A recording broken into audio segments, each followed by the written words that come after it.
My name is Bernd Wollschläger.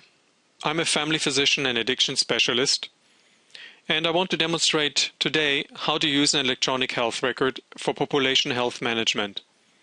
I myself use an electronic health record in my practice for now 14 years and want to demonstrate how I use it to identify patients suffering from chronic kidney disease. Some background information. 26 million American adults have chronic kidney disease, and millions of others are at increased risk. The Medicare population with chronic kidney disease of any stage is expected to be nearly 40% of those age 65 and older. Over the last decade, chronic kidney disease prevalence, as shown in the NHANES data, has grown approximately 20 to 25%. Trend data show that the recognized chronic kidney disease population within Medicare increased from 3.1% of the population in 1996 to 8.6% in 2006, nearly a threefold increase. Early detection can help prevent the progression of kidney disease to kidney failure.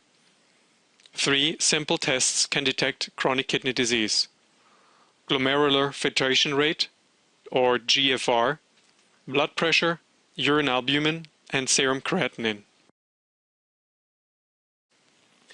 How can I identify my patients at risk for chronic kidney disease? The following table demonstrates the stages of chronic kidney disease and the suggested clinical action plan.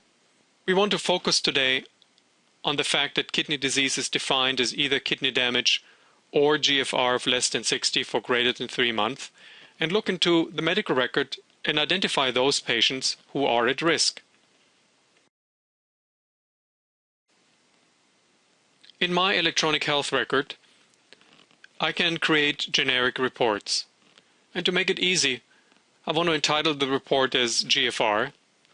What to search for or what to search by are the names of the patients, any names, of any age, and any gender. As a condition, I want to know whoever had a GFR, that means whoever was tested and into my system in the lab report a GFR appears, and whose last GFR was less than 60.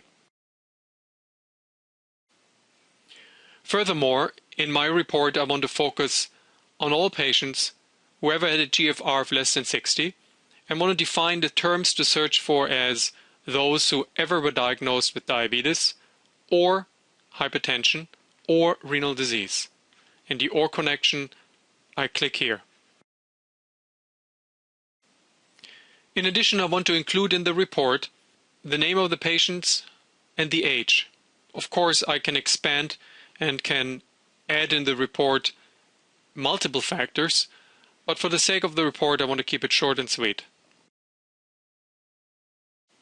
I printed out the names of all those patients that I identified to be at risk, and in my case, there were 83 patients at risk.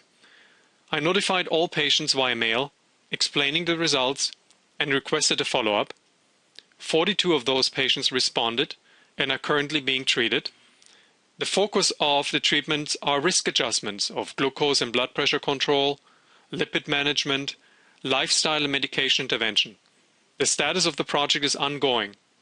Hereby I conclude the presentation, and hopefully I have demonstrated that you can use an electronic health record as a powerful tool to mine your database, to identify patients at risk, and then start a proactive intervention not only for the individual patient, but for a population at large.